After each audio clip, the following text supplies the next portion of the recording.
Hi there, and welcome back to the Energy Sector Heroes podcast. My name is Michelle Fraser, and every week I will speak with incredible people who share their lessons, experiences, and stories from their time spent in the energy sector.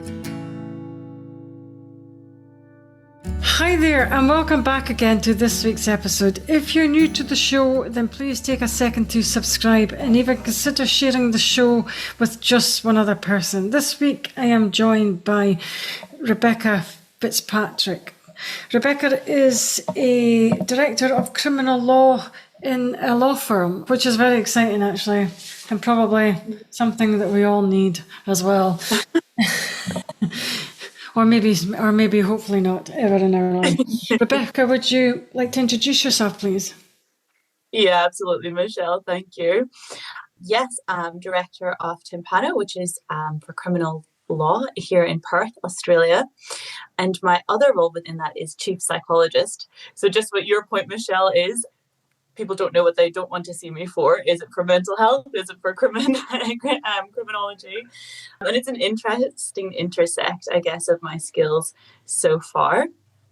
I've been working in this role for a little while now, and we have developed, when I say we, Laura Willocks is the CEO of these companies, and another company as well called Be Health.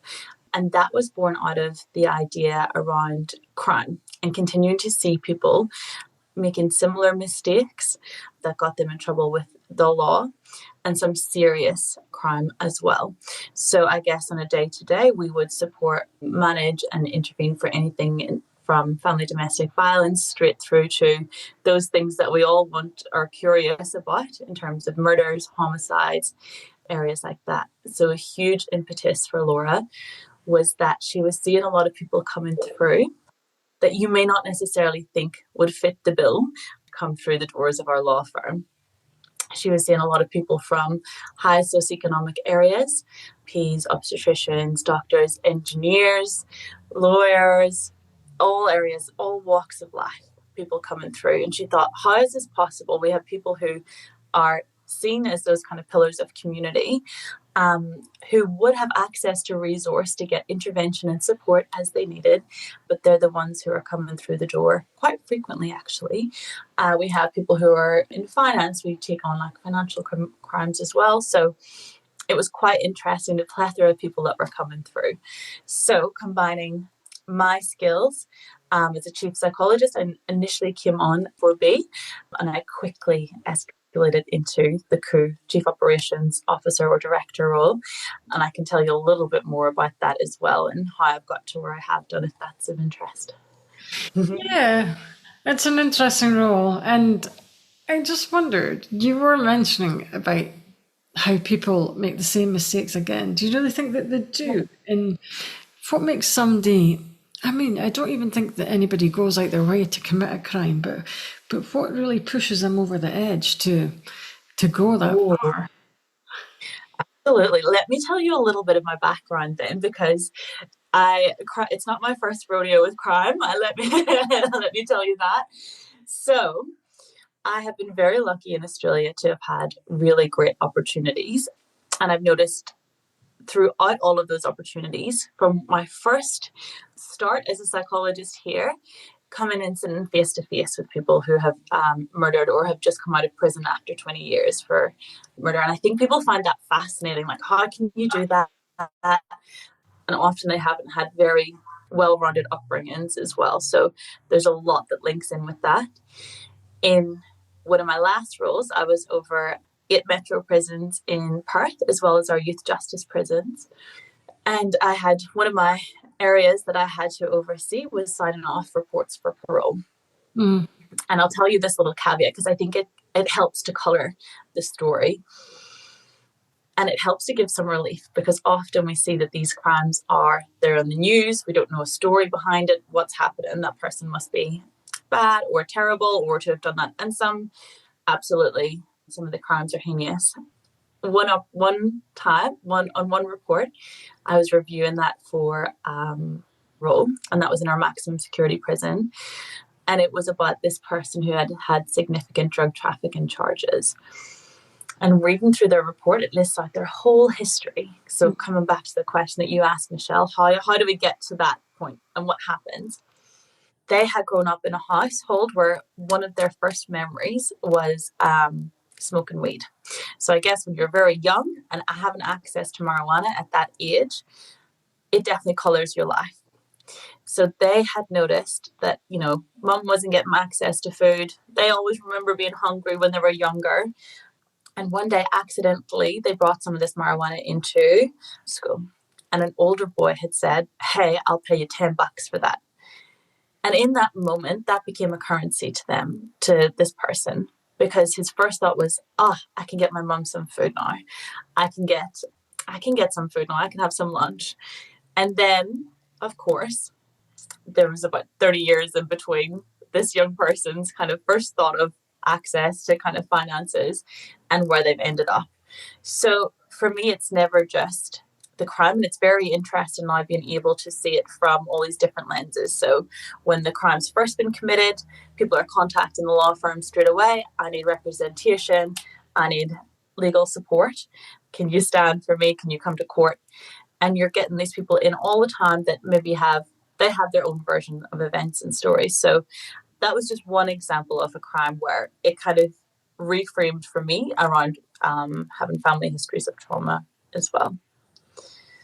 Do you think that all crimes are usually committed because you've had a previous trauma? Depends what the definition of trauma is. So, and that's not to say, because I can practically hear people saying over while they're listening to this, that's an excuse, they should know better. Absolutely, people should know better. Sometimes people have come from such depraved areas of growth that making a right choice or having the ability to kind of think through a choice is very difficult. So a lot of the times in prisons, what's looked at is the idea or the thought process of consequential thinking. If I do this, what will happen next? A lot of people, if you've been exposed to alcohol or drugs at a very early age, so I'm talking in developmental stages, 3 until, well, a lot of people can be exposed to that in the womb as well. So fetal alcohol syndrome disorder, where one or both parents may have been drinking while in utero while the child was there. So that impacts our ability to cognitively think ahead, and it impacts our frontal lobe functioning. So we're not able to make choices. We're not able to think things through. We're more impulsive. So coming and cycling back to your question around, does a crime definitely mean that someone's had trauma? Not necessarily, but there's only ever been 3 reports for parole that I have ever read that didn't cite any prior trauma. And I would have read hundreds upon hundreds of them. And even then, I kind of had a suspicion that things may have been minimized or people might have been coping. And that can speak to the human kind of being like, oh, they must have some trauma, because how can someone commit such a significant crime without having something going on to make meaning of that? So with alcohol, another drug, if you're exposed to that quite early on in your life, that can be traumatic as well. It's a very loaded question in around that, and it speaks to a lot of different areas too, which, yeah, there's very, very few, I would say the minority, 2 to 3%, which have not had trauma. And again, that does not excuse anyone for committing a crime. Okay. Because I have been reading about, because I am quite interested in criminal law, actually. Yeah. What I would have done if I wasn't an engineer, actually.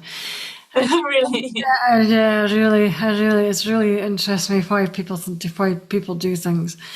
Yeah. I think that if someone has maybe not committed a crime, but maybe crossed the line, do you think they've always been crossed the line and they've just maybe been brave enough to push it a bit further and further each time?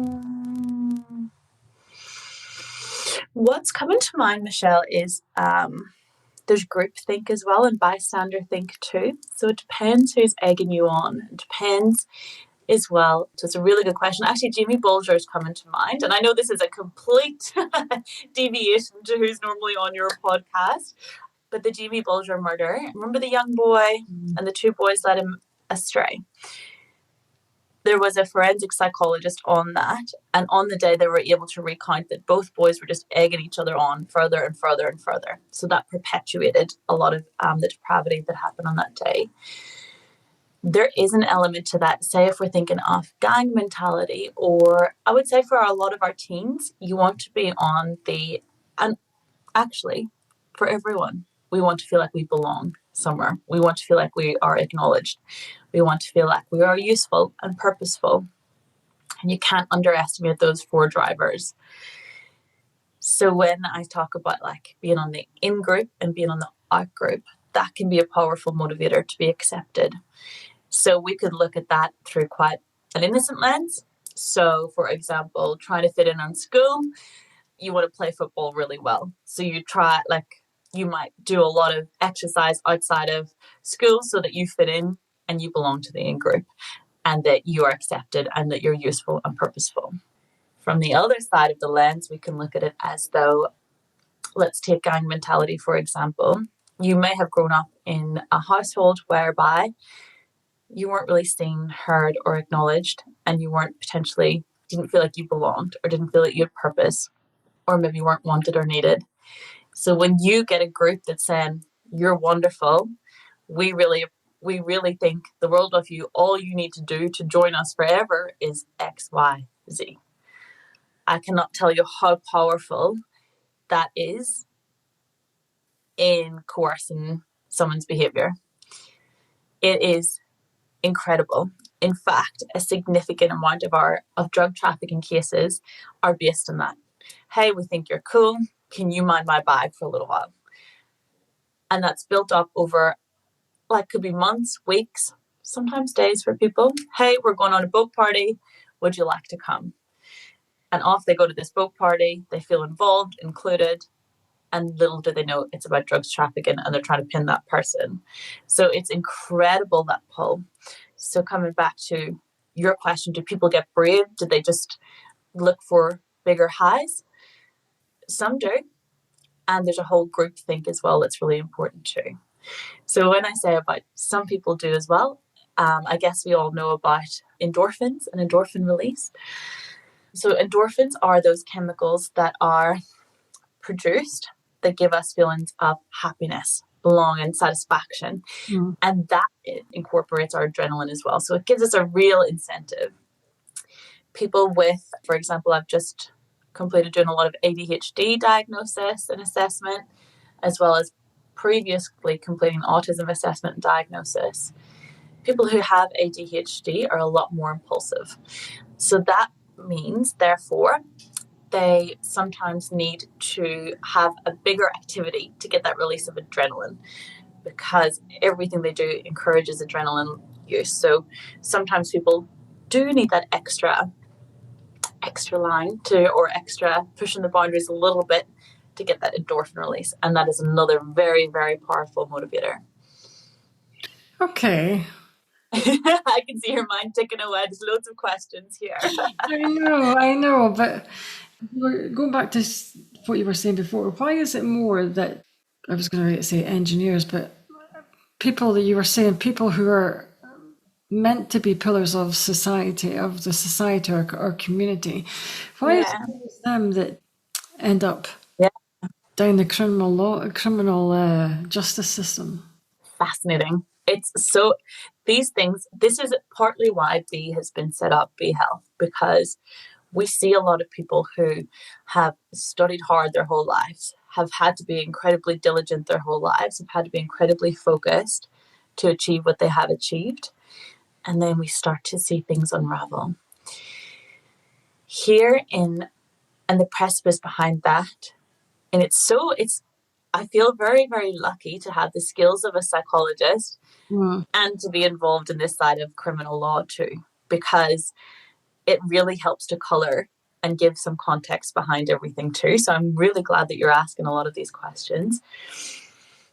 In terms of why would someone who appears to have it all on the outset, a good job, a great family, what goes wrong? When does it go wrong? How would we spot that as well? Often these roles are very, very high pressured. Okay. They often would need to have a specific set of skills. So if you're an engineer, incredibly detailed focus. If you are a GP, incredibly detailed focus. And often because of so I'm zooming out a little bit, because of family systems therapy, what can happen is that you become the main breadwinner of the family, or you're the person with the high income. And then we start to build higher expectations of ourselves. I would say those who are engineers or lawyers, in my experience, or GPs, people in police who have quite significant roles as well, very high expectations of themselves. Oof, that is tough. And trying to compete with the expectations that you have of yourself to where you actually feel that you see yourself is really difficult. So actually this little space can cause so much havoc and harm. We often notice that you have to be very focused a lot of the time. How do we stay focused? Caffeine is one way. And then sometimes caffeine isn't enough. We build up a tolerance. So that's not enough. We may start to find other stimulants that can help us. So a commonly prescribed ADHD medication over here, dexamphetamines, is often misused in those areas. So we can be looking for that next stimulant to keep us engaged in our work. Because we've stimulated so much during the day, often we require something to slow us in the evening. Mm-hmm. That could be that extra bottle of wine a week. That could be the extra whiskey on the way home. That could be having a couple of more drinks just to help you sleep. That extra bottle of red, wintertime in the UK, we know it. We know what it's like. And that can actually start to create a bit of a cycle. I am Irish, so of course I know all about alcohol, but it's so socially acceptable to utilize alcohol as a way to relax, to unwind at the end of the day. Your partner may provide it for you. You go out to a restaurant, there's alcohol there. And it's incredible. So I've done a lot of work in drug and alcohol, and I've done a lot of work with our frontline responders. And I'm talking about people who are in the ambulances and, like those first line responders. So people in ambulances or ambulance responders have a lot of access to medication as well. So what we were noticing there and consulting with them is that the fentanyls that were there for pain medication relief were starting to be utilized by staff to help them self-soothe and to help them regulate. So these people who are all in incredible jobs, doing incredible things, everyone has their own unique stressor.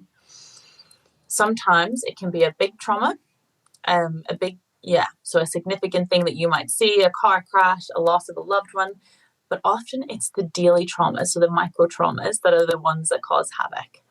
So it's that you keep trying to speak up and work and your voice isn't heard.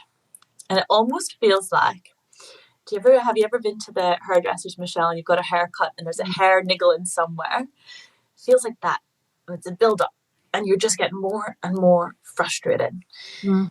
And you maybe don't have access to go on a holiday because now you're the main earner of the house. And often whenever you start to earn a little bit more, expectations go up. Right, well, let's get a new car.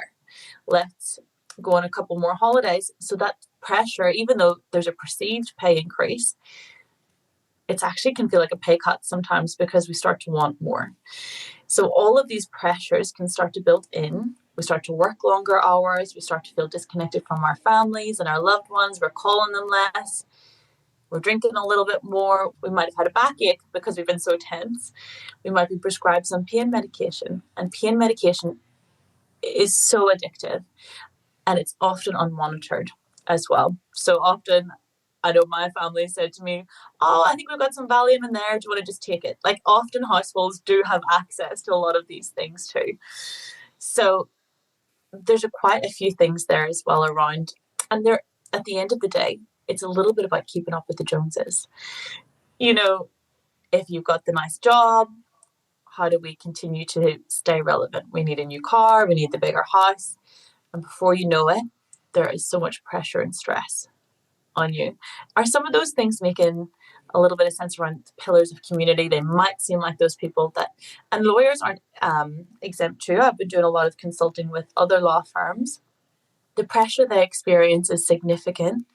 And again, I see late work nights, alcohol, sleep for a couple of hours in the next day, and then straight into having coffee, whatever it may be, to keep them focused. So there's quite a few cycles. And once we kind of start to unpick and unravel a little bit of those things, it's really easy to see how these things can impact our mental health too. So drinking alcohol can reduce blood flow to the brain.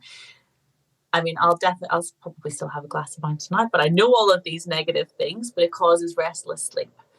And once we go into sleep deficit and we're not getting into our REM sleep, which is our rapid eye movement sleep, we're really coming into sleep deficit because we're not getting that restorative sleep.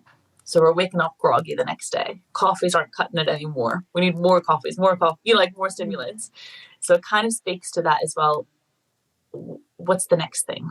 How do we keep going? So it can be very, very tricky for everyone and anyone. And it's been an interesting theme of the law firm to see a lot of people coming through who, we may not think. Yeah, because I was going to ask you, because obviously in some areas of the world with the energy transition, there is going to be a lot of redundancies and everything, and that's going to be hard if you're the main breadwinner. You're having to look after everything and still keep up appearances. What's your advice for handling that and not getting yourself into trouble? Yeah, look, it's significant. So in my practice with Be Health, that is something that we tend to see people coming to us for. So and I guess with my experience, I've been on boards before. I've been in executive roles for so long, and I've, worked with everyone and anyone who comes through my door, and it's fantastic. And I'm really seeing this echelon of engineers, police, executives, frontline responders who have the opportunity to potentially access some support, but it just hasn't reached for some reason. So that would be my first port of call, is to, of course, primarily it's hard to acknowledge that yourself sometimes too, that things are really, really difficult. Mm-hmm.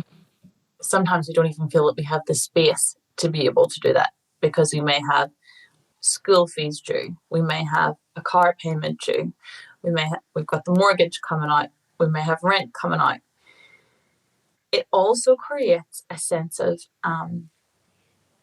stuckness or entrapment or isolation, because we aren't sure then if we want to go for that bigger promotion anymore, or we aren't sure about how to move jobs. So if you have a terrible work-life culture, or there's someone who just has it in for you, which does happen, or you feel that you're being bullied in work, it becomes very difficult then to try and move, because all of the finances are reliant on you. So then you need to start building up savings as well. In the first instance, we want to support and make sure that, and this might sound dramatic, but we want to keep you around, because often whenever you're feeling that isolated and that lonely and that low, dark thoughts can creep into. So speaking to someone, letting them know how stressed you are, go to a psychologist, go to a counsellor. There's plenty of sites online as well. That's why I do telehealth, because WA is a huge state and people can access that from every region as well. So first and foremost, those things, your health is your wealth. And for me, that is so important. I think small micro moments as well throughout the day, trying to get out for a walk, just shaking your head clear as well. There's so many people. I'm thinking of actually a couple of engineers who I've worked with previously, who they had done so well in their career, and they were in really significant executive and leadership roles. And it got to a stage where they might have got another promotion, and they're about 6 months into that promotion, they're crumbling. The expectations they have of themselves, the expectations that they have for their family, to provide now that they have this larger role, was significant.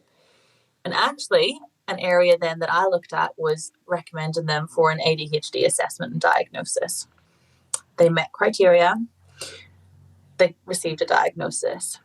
And that was because people are very, very skilled at working hard or doing one area. So this engineer had previously been very much involved in the team, always up and about, running from meeting to meeting.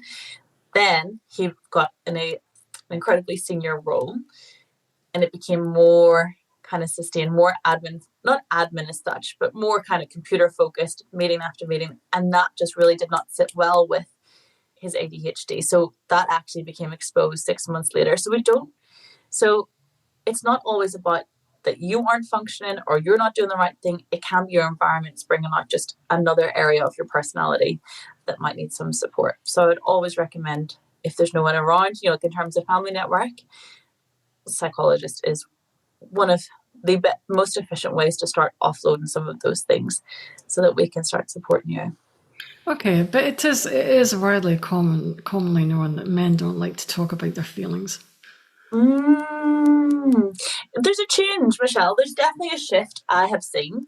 I would say what surprised me was 60% of my clients would be male or identify as male. So, and they are, some of them, if I said names, you might know them in the UK, but they'd certainly be key figures here. So it's quite interesting that is changing a little bit. And when I was at a law conference, there's a want to change. So the lawyers all want a better work-life balance. They don't want to be burning out. I was presenting at Melbourne Cricket Grounds for a conference last year for a program that I created with WA Police. And that was about supporting early intervention for youth. But a byproduct of that, so not just focusing at the people who are about to be engaged in youth crimes and youth justice, was that the police were feeling much better because they had another pathway to divert the young kids to. Police feel it too. First responders feel it. People do feel it.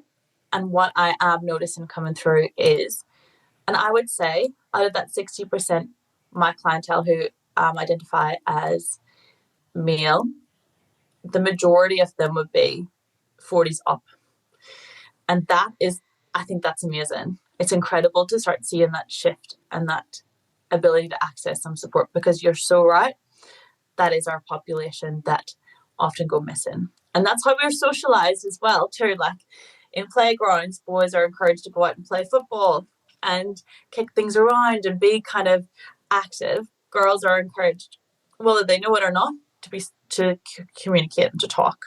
At lunchtime, girls sit down and they share their food together. So yeah, it's definitely ingrained in us in young ages, and I can see more and more with generations coming through that is changing. Is it changing fast enough? Probably not, but this is why I'm glad you and I are talking today, Michelle, to hopefully have one or two guys come through, or people who identify as male, and chat a little bit more too. I was going to ask you, probably, I'm going to get so much hate for this. Do you? I'm going to ask you anyway. Do you think that, I don't have children, I have to point that out, so I don't really have a say, but I do. It is an interesting topic. Do you think that? Oh, I can't even say it. Do you think that the giving your children devices is a good thing? Do you think does it hamper them? I could say it in a different way, but I probably yeah. Here's me thinking this is going to be a very controversial question. I know it was. I dulled it down quite a lot. Do you think the devices are help? I was going to say, do you think the parents giving their devices, is helping? Do you know what? Sometimes it's a necessity. Sometimes parents need 10 minutes, 20 minutes to themselves just to be like, and regulate. There are very interesting, I think devices can be overutilized to an extent, and they're everywhere. So it's not like we can say anymore, well, back in my day, it was this, because this is where we are at the moment in time. So for me, there's things like Joe Wicks. He's that kind of fitness educator. I loved how he utilized devices because he got everyone during COVID to join in like group exercise. It's great for connection. It's great for positive use of tablets and devices. The kind of, in Western Australia, it's actually been introduced that under 16s cannot access social media at all. it's just capped. They cannot access that. And I think that's incredible, because I'm seeing a lot of young kids coming through with, for example, body dysmorphia. And interesting that you ask all of this, Michelle, because my thesis at uni, so I went to University of Glasgow, and Facebook was just coming out at that time. So I was like, what is this? How is this impacting people? So my thesis was on Facebook and the impact. It was around narcissism, which is a huge topic as well, and self-esteem. How is that impacting other people's self-esteem? Two of the key areas that impacted people was social comparison. I can see that Michelle has 2 bikes and I only have 1. My life's terrible. And what happened then with advertising was that because AI and advertising is so advanced now, Instagram is deliberately feeding things like this for social comparison. And what do they put in straight after that? An advert for a beauty image, for example. So this is targeting young women. And it's around, you have compared yourself to someone else, so you're feeling a bit low, so you're feeling a bit vulnerable, and in comes this wonder product that can increase your spend. And that is happening at the moment. So those things, and because we have PayPal and Apple Pay, it's very quick, it's very efficient to pay for things. So again, there's that impulsivity. You don't really have to think about it. It's on your doorstep in 2 days. Another very interesting thing, so Uber was brought up in, and this is kind of moving from tablets per se, but it's really quite interesting about the impact. So Uber was found, and they were brought to court in terms of this, in terms of governance, to increase the price of an Uber dependent on your battery charge. So the lower your battery was, the higher the Uber charge went up, because they knew that they could charge that rate. You would just hit yes, accept. And it was particularly happening on late nights as well. So 9 o'clock, 10 o'clock too. So there's a whole host of, I guess, we had started talking a little bit about AI very briefly at the start. And that's not quite AI, but how social media is impacting and how all of these apps on the internet are kind of being utilized in ways that are not congruent for what we would want to use them for. Coming back to kids, there are a lot of influential things that they can be exposed to, and we do see those in their behaviors. I have 2 delightful little nieces in England, and we see it. We see them trying to act out things all the time. There was, for example, a cartoon where they were getting their tongue pierced. And my little 5-year-old niece all of a sudden wants to get her tongue pierced, so does one influence the other? Absolutely. Kids are getting fed this information very, very quickly. I haven't watched Peppa Pig, but I feel like that's one that always comes up, about the rudeness of that to the younger brother and how this impacts as well. So yes, it does impact in terms of social comparison. It doesn't leave you feeling very happy. And also the algorithms too start to give information as well. I think we all know Adolescence, the Netflix show that was out recently, and how kind of consumed we can get on those devices as well, and how they can become our absolute reality. So you might have a fabulous family sitting a door away from you, but you can be in a whole different world and an entirely different universe when you're on these tablets. So when you ask if they're useful, I do believe there is use in, like healthy use that's monitored. But unfortunately, it's very hard to monitor these things too. Yeah. There's a lot that comes out, a lot of bullying. And I guess that is something that we can say that was different back in our day. At least if there was bullying in school, it finished at 3 o'clock or 4 o'clock and you went home. You got a bit of a break. Whereas now there's no chance of that. People can get you online, they can take stuff, they can make it look worse than what it was, or it's around the school in no time. So it is a very changing territory and area, and I do see kids coming in because of that as well, which is heartbreaking for the parents, because it's kind of like you're fighting something invisible. So is that the actual tablet per se? Can it be a learning tool? Are schools pushing tablets and everything? Yes. So kids will have access to it. So it's something that they know that they can access now, but the research, it's a bit worrying. Yeah, I think so too. So I'm maybe going to wrap things up and ask you one final question. What would your advice be for us all to keep out of trouble? Ooh, good question, Michelle. I'm not sure it's possible for us all.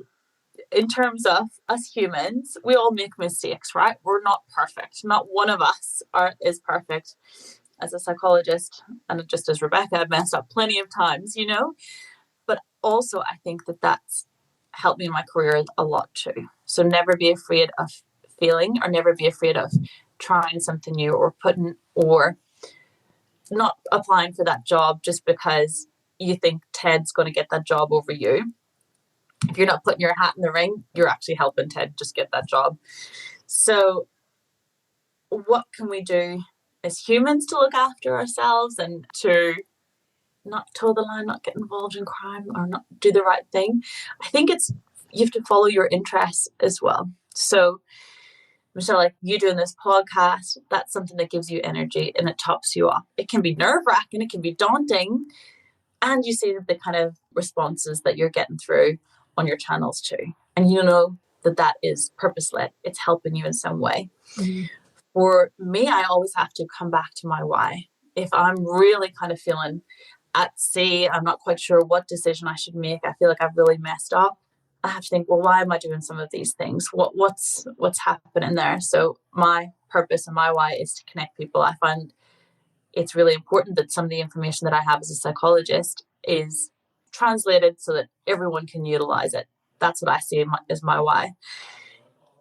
It's important that we continue to push ourselves out of our comfort zone, because you never know what's waiting just beyond that too. I know people say that there's always help out there. There genuinely is help out there. You may feel that you're in this situation that we've described. There could be some engineers, there could be some high work, really wonderful professionals listening to this now, and they may feel like everything is up to their neck. They're not quite sure where to go next. Reach out, speak to your doctor, get a psychologist, get a counselor. There's a couple of free things online as well that you can access to. And honestly, I'll tell you a little hack. Even ChatGPT is giving out some good advice these days. So if you're not quite sure where to start, put it in there. It will give you some really clear directives about what to do next. So I don't know, what can we do as people? I think as well, it comes down to our perception of the world as well. So Dr. Richard Wiseman had, Michelle, sorry, do you see yourself as lucky or unlucky in life? It's a tricky one. I'm going to ask you questions now. Oh, I don't know. I don't really think. I don't know. I don't know, actually. Maybe about both. But I think you get good times and bad times. That's what my mum always says. And you've got to take the bad times with the good. Just ride it out. It's not going to last forever. And that's it. So those mindset shifts can help you so much day to day. So there was a study done by Dr. Richard Wiseman, and he wanted to understand how people saw themselves. So he did a quick study. He was fascinated in luck. How do people get lucky? How do they feel lucky? And we all know those adages, the harder I work, the luckier I get. And he set up an experiment. A neuroscientist, I love neuroscientists, so I could talk to you all day about those. Around 40 people coming into a lab.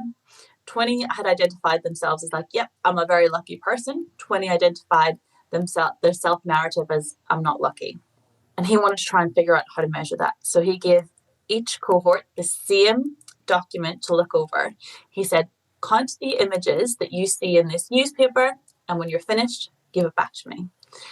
Well, on the second page, highlighted in bold was, congratulations, you've done it. Just hand the paper back and you could win $250. There's 43 images here. The people who had seen themselves as lucky completed this task unanimously in seconds. I'm talking 5, 10, 15 seconds. People who identified themselves as unlucky took more than 2 minutes to complete the task. They didn't see the blurb saying that congratulations, you can hand this back in. They were so focused on trying to find the photos. The people who'd seen themselves as lucky left with, they said that it was a great experiment, high confidence, had a great time, thanks very much. People who had seen themselves as unlucky had taken longer, had made more mistakes, didn't actually count the images correctly, only 3 to 5% did, and reported less satisfaction with the task. Neuroscience then, well, Dr. Roger Wiseman concluded from there that the way that we talk to ourselves in our minds and how we frame and how we see the world impacts the opportunities that we can see and what we have. He went one step further. He gave participants, the same 20, 40 participants, a narrative. He said, imagine you're in a bank. There's an armed robber. You've been shot on the arm. How are you feeling? The ones who had said that they identified as lucky said, great, he only shot my arm. Imagine if I could have been shot elsewhere. I'm so lucky to be alive. I'm so lucky to get out of here. The people who had seen themselves as unlucky thought, this is the worst day ever. This always happens to me. Of course it would happen to me. Of course I would get shot. So in our mind, we can have some very different neural pathways. So probably one psychology hack, if I was going to leave you on that today, is to try and see the opportunities that are there.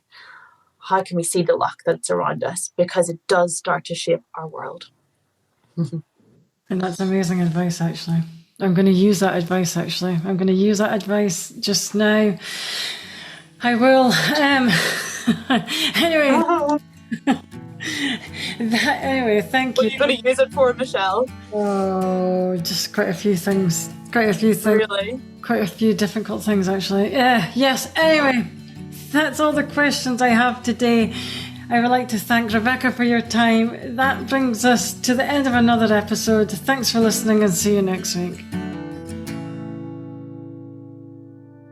That brings us to the end of another episode. Thanks for listening. If you enjoyed the show, I'd like to gently encourage you to leave a 5-star rating wherever you listen to podcasts and share the show with another person. You can also follow me on LinkedIn or via my website, www.michellefraserconsultancy.com. Thanks again for listening and see you next week.